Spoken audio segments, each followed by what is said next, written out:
வணக்கம் மக்களே, எல்லாரும் எப்படி இருக்கீங்க? அதாவது இன்னைக்கு நம்ம என்ன டாபிக் பேச போறோம் அப்படின்னா, விஜய் இருக்கார்ல, டிவிகே தலைவர் தளபதி விஜய். அவர் இப்போ ரீசெண்டா காஞ்சிபுரம்ல போயிட்டு ஒரு மீட்டிங்ல பேசினாரு. அந்த ஸ்பீச்சை நான் பார்த்தேன்.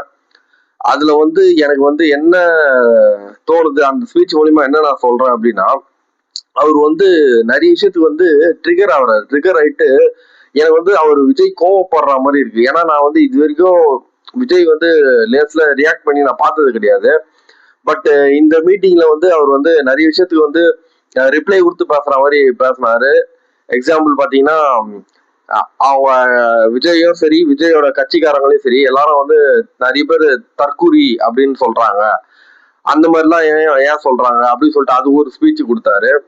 அதே மாதிரி பாத்தீங்கன்னா, தாவேகாக்கு கொள்கையே கிடையாது அப்படின்னு சொல்றாங்க அப்படின்னு சொல்லிட்டு அதுக்கு ஒரு விளக்கம் கொடுத்து, ஸோ அவரோட கொள்கையை ஒரு சின்ன எக்ஸாம்பிள் மாதிரியும் சொன்னாரு. அதே மாதிரி பாத்தீங்கன்னா, இவங்களுக்கு அரசியல் தெரியலன்னு சொல்றாங்க அப்படின்னு சொல்லிட்டு அதுக்கும் ஒரு எக்ஸாம்பிள் மாதிரி சொன்னாரு. அப்புறம் பாத்தீங்கன்னா, எல்லா மேடையிலயுமே தமிழக வெற்றி களத்தை அவதூறு பரப்புறாங்க. டிவிக்கே அவதூறு, டிவிக்கே அவதூறு, டிவிக்கே அவதூறு சொல்லிட்டு அதை சொல்லியும் ஒரு மாதிரி மென்ஷன் பண்ணி சொல்றாரு. சோ இதெல்லாம் அவர் பண்றதால என்ன ஆகும் அப்படின்னு பாத்தீங்கன்னா, விஜயோட பவர் வீக் ஆகுமா அப்படின்ற மாதிரி, வீக் ஆயிடுச்சான்ற மாதிரி ஒரு எண்ணம் மக்கள் கிட்ட தோன்றும். ஏன் அப்படின்னா, விஜய் எப்பவுமே எதுல ஸ்ட்ராங்குன்னா அவரோட சைலன்ஸ்ல தான் ஸ்ட்ராங்கு. அதே மாதிரி எதுலையுமே அவர் பெருசா ரியாக்ட் பண்ணிக்க மாட்டாரு. ஸோ ஆப்பனன்ஸ் கதற விட்டு அது மூலியமா ஒரு வெற்றி கொள்பவர் தான் விஜய், இதுக்கு நான் பார்த்த வரைக்கும். ஸோ இந்த மாதிரிலாம் அவரு பேசும்போது சில்லியான விஷயத்துலாம் அவர் ரியாக்ட் பண்ணிட்டு அதுக்கெல்லாம் ஆன்சர் பண்ணின்னு ரெஸ்பாண்ட் பண்ணின்னு இருக்கும்போது, இது ஒரு பழைய கட்சி மாதிரி தான் நம்மளுக்கு ஃபீலிங் வந்துருவாங்க. ஸோ அதனால ஏன்னா இப்போ ஆல்ரெடி இருக்கிற பழைய கட்சிகள்லாம் இதுதான் வச்சு ஓட்டிட்டு இருக்கிறாங்க.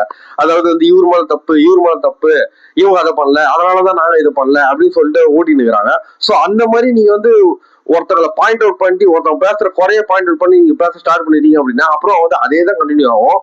ஸோ அது மூலியமா நாட்டுக்கு எந்த டெவலப்மெண்ட்டும் கிடைக்காதுன்னு நம்ம தான் எனக்கு ஃபீல் ஆகுது. அதுவும் இல்லாம விஜய் ஒரிஜினல் விஜயோட கேரக்டர் அது கிடையாது. ஸோ அதுதான் எனக்கு ஒரு ஆச்சரியமா இருக்கு. ஸோ இந்த மாதிரி தற்கொலைன்னு சொன்ன விஷயத்துலாம் அவ்வளவு பெருசா எக்ஸ்பிளைன் பண்ணின்னு அது தேவையில்லைன்னு நினைக்கிறேன்.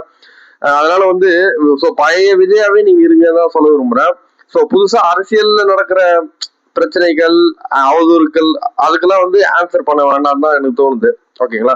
மேலும் இந்த மாதிரிலாம் நீங்க பேசுறதுனால ஆப்பனன்ஸ் ஜெயிச்சிருவாங்க அப்படின்ற மாதிரி தான் நிலைமை வந்துடும். ஏன் அப்படின்னா, ஆப்பனன்ஸ் உங்களோட நடவடிக்கையில கண்காணிச்சுலே இருப்பாங்க.